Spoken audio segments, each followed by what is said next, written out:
Other things that I would have in the classroom to support the teaching of this would be free access to non-fiction books about animals, about different types of animals. I think it's really important that there are real images of real animals in there. Even if the children aren't reading yet, they're a good like stimulus for discussion and consideration, particularly as these children who were born in lockdown may or may not have ever seen these animals. They might not have been on trips to farms or the zoo or abroad, etc., etc. And on the same note, I found a video on YouTube of like a compilation of real life footage of animals in totally loads of different environments, that was quite nice to just have on in the background. So even just like at transition times or as the children are coming in the morning, it's a good discussion point. And then yeah, just revisiting those questions, like if a child says animals are furry, just questioning that, like, do fish have fur? And then getting them to think.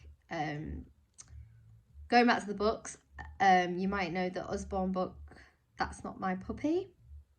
They've got a series of That's Not My Elephant, That's Not My Lion, That's Not My Monkey, That's Not My Panda, and they're textured, touchy-feely books. So with really young children, small groups, they'd be a really good thing. And then again, as you want to get more complex, I found some good examples of non-fiction books focusing specifically on like mammals or amphibians or reptiles.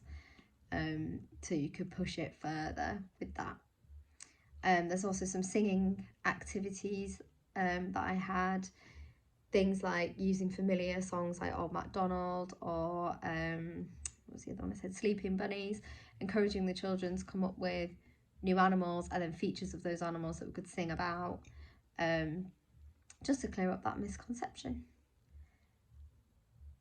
And then another idea I had was, as we've done this work, just continuously over the weeks ask children the next day or over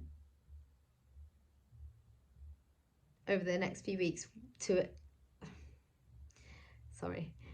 I could announce a misconception about an animal, I could be false, and then get them to correct me,